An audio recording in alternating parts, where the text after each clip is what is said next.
안녕하세요, 여러분. 성공합시다. 자, 오늘은 레위 지파가 특별하게 구별되는 본문인데요. 레위 지파의 구별됨을 통해서 우리 구별된 삶을 한번 점검해 보도록 해요. 자, 레위 지파는 특별하게 구별되어서 이스라엘 자손을 섬기도록 명령받았어요. 하나님은 레위 지파를 이스라엘 자손의 장자 대신 자기의 것으로 삼으셨죠.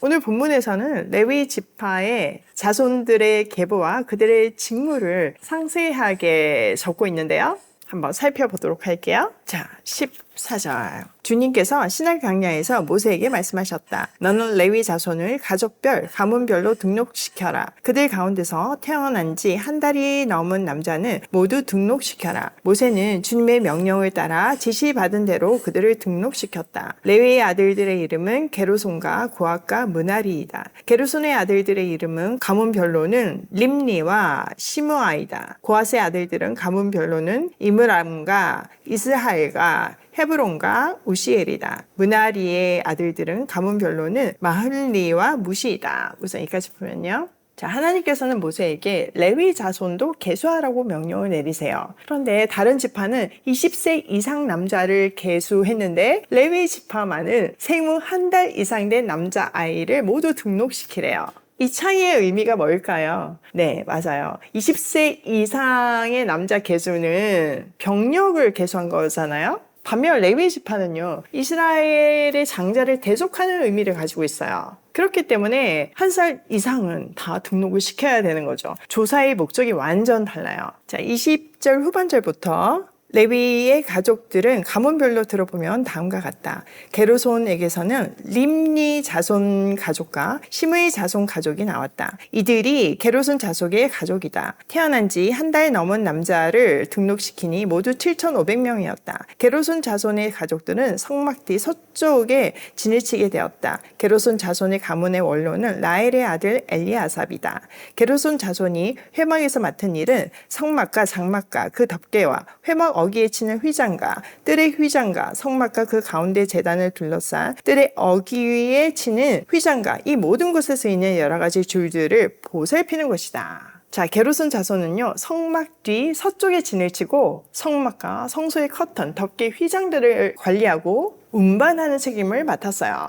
이것은 성막의 성결과 거룩함을 유지하는 데 아주 중요한 역할이었죠. 자, 27절. 고핫에게서는 아므람 자손 가족과 이스하엘 자손 가족과 헤브론 자손 가족과 우시엘 자손 가족이 나왔다. 이들이 고핫 자손의 가족들이다. 태어난 지 한 달이 넘은 남자의 수는 모두 8,600명이다. 이들은 성소의 일을 맡았다. 고핫 자손의 가족들은 성막의 남쪽에 진을 치게 되어 있었다. 고핫 가문 가족의 원로는 우시엘의 아들 엘리사반이다.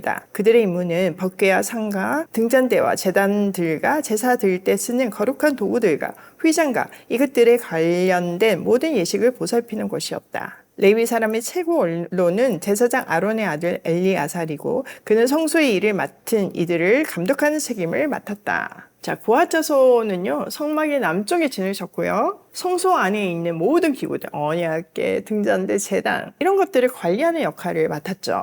그들은 성막 내에서 가장 거룩한 물건을 다루는 중요한 책임을 가졌어요. 자, 33절. 므라리에게서는 마올리 자손 가족과 무시 자손 가족이 나왔다. 이들은 므라리의 가족들이다. 태어난 지 한 달이 넘은 남자를 등록시키니 모두 6,200명이다. 므라리 자손 가문의 원로는 아비하일의 아들 수리엘이다. 그들은 성막 북쪽에 진을 치게 되었다. 므라리 자손에게 보여진 임무는 성막의 널빤지들과 가로다시들과 기둥들과 밑받침들과 거기에 딸린 모든 기구와 이것들 관련된 모든 예식을 보살피는 것이다. 이 밖에도 뜰 둘레 세우는 기둥들과 밑받침들과 말뚝들과 여러 가지 줄들을 보살피는 일이 있다. 자, 므라리 자손은 성막의 북쪽에 진을 치고 성막의 구조물인 판자, 기둥, 받침대, 가로다지 이런 것들을 관리하는 책임을 맡았어요. 그들의 역할은 성막의 물리적인 안정성을 유지하는 것이었죠. 자, 38절. 모세와 아론과 아론의 아들들은 성막 앞, 곧 회막 정면, 해 뜨는 동쪽에 진을 치게 되었다. 그들은 이스라엘 자손의 직무를 대신하여 성소에서 직무를 맡은 이들이다. 어느 사람이 가까이 갔다가는 죽었다. 등록된 모든 레위 사람 곧 주님께서 분부하신 대로 모세와 아론이 가족별로 등록시킨 사람들은 태어난 지 한 달이 넘은 남자들인데 모두 22,000명이었다. 자, 동족은 가장 중요하게 여기시는 방향이었죠. 이곳에는 모세와 아론 그의 아들들이 진을 쳤어요. 레위 지파의 선봉에 모세와 아론 가족만 아주 극소수가 리더로 세워졌죠. 자, 등록된 레위 지파의 수는 22,000명이었대요. 자, 40절. 주님께서 모세에게 말씀하셨다. 이스라엘 자손 가운데서 태어난 지 한 달이 넘은 맏아들은 모두 등록시키고 명단을 작성하여라. 나는 주다. 너는 이스라엘 자손의 모든 맏아들 대신 레위 사람을 구별하여 세우고 또 이스라엘 자손의 모든 가축 맏배 대신 레위 사람의 가축 맏배를 구별하여 세워서 나의 몫으로 삼아라. 모세는 주님께서 자기에게 명하신 대로 이스라엘 자손 가운데 있는 모든 맏아들을 다 등록시켰다. 태어난 지 한 달이 넘은 이들로서 명단에 등록된 맏아들은 모두 22,273명이었다. 자, 아주 중요한 포인트죠. 하나님께서 모세에게 이스라엘의 모든 장자를 계수하라고 명령하세요. 이스라엘의 맏아들 수와 레위 사람의 수가 서로 맞아떨어지는지 확인하래요. 자, 이스라엘의 장자는 하나님의 소유로 간주되잖아요. 그런데 레위 지파가 이들을 대신해서 성별되잖아요. 그러니까 그거 확인하라는 거죠. 짐승의 맏배도 동일한 의미로 계수되었어요. 자, 44절. 주님께서 모세에게 말씀하셨다. 너는 이스라엘 자손의 모든 맏아들 대신 레위 사람을 구별하여 세우고 이스라엘 자손의 가축 맏배 대신 레위 사람의 가축 맏배를 구별하여 세워라. 레위 사람은 나의 몫이다. 나는 주다. 이스라엘 자손의 맏아들은 그 수요가 레위 사람보다 273명이 더 많으므로 나머지 사람은 그 수만큼 속전, 곧 물어내는 값을 치러야 한다. 한 사람의 5세겔씩 물도록 하여라. 세겔은 성소에서 따르는 방식대로 20게라를 한 세겔로 계산하여라. 그 돈은 아론과 그 아들들에게 주어서 나머지 사람은 물어내기 위하여 치른 속전으로 삼아라. 그리하여 모세는 레위 사람을 대신 세워 속하고 그 나머지 사람에게서 속전을 거두었다. 그가 이스라엘 자손의 맏아들에게서 거둔 속전은 성소의 세겔로 1365세겔이었다. 주님께서 말씀하신 대로 모세는 그 속전을 아론과 그의 아들들에게 주었다. 모세는 이처럼 주님께서 명하신 대로 하였다.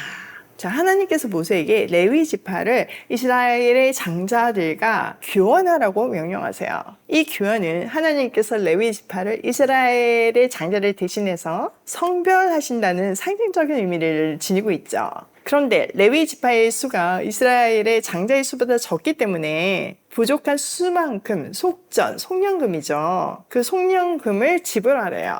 이 속전의 개념이 나중에 예수님이 우리의 죄값을 대신 지불하신 대속의 개념과 연결돼요.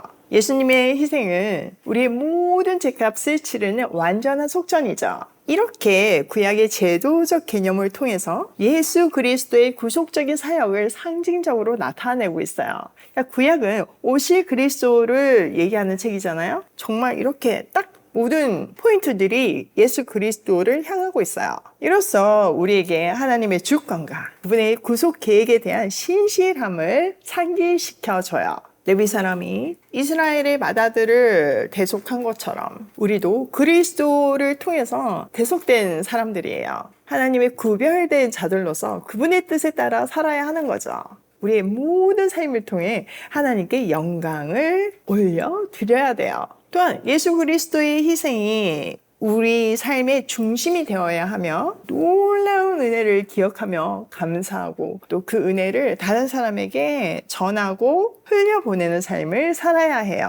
참 그냥 지나가기 쉬운 내용이잖아요. 그런데 이 구절구절에 이렇게 깊은 내용이 있고 또 이런 구약의 제도에 이런 깊은 내용이 있다는 거, 이게 놀랍지 않나요? 성경은 정말 파도 더 놀라운 것이 나오는 보물상자인 것 같아요.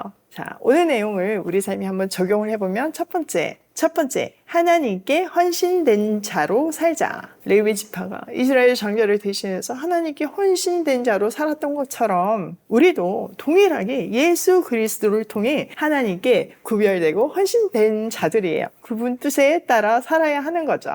이거는 교회 안에서의 섬김뿐만 아니라 우리 삶 전체가 하나님의 영광을 드러내야 된다는 뜻이에요. 두 번째, 책임 있는 역할 수행을 하자. 자, 여기에 모든 지파마다 또 레위 지파 안에서도 가족별로 어느 하나 없어서는 안 되는 중요한 역할들을 감당하고 있어요. 우리도 마찬가지예요. 내가 하는 일이 너무나 미약해가지고 이게 무슨 의미가 있어 이럴지 모르지만요. 이런 그림을 보면 하나라도 빠지면 안 되잖아요. 우리도 마찬가지라는 거죠. 그렇기 때문에 하나님께서 우리를 부르신 자리에서 우리에게 주신 사명을 책임 있게 성실하게 수행해야 돼요. 우리가 그것을 잘 감당해야지만 하나님 나라의 멋진 그림이 완성되니까요. 세 번째, 예수 그리스도의 희생을 기억하며 감사하는 삶을 살자. 오늘 다시 한번 우리가 새롭게 깨달았잖아요. 레위 지파와 이스라엘 장자의 교환이 예수님의 대속의 죽음을 상징한 것처럼 우리는 그 놀라운 은혜, 그 값진 은혜를 늘 기억하며 살아야 해요. 그분의 보혈로 우리는 구원을 받았고 하나님의 자녀로서 새로운 삶을 살게 되었어요. 이 놀라운 은혜가 우리 가슴 깊이 새겨질 때 우리는 완전히 다른 새로운 피조물로 새 삶을 살 수 있는 거죠. 그 놀라운 은혜를 흘려보내면서요. 오늘도 그 놀라운 대속의 은혜를 기억하며 구속받은 구별된 자답게 도고싱해요.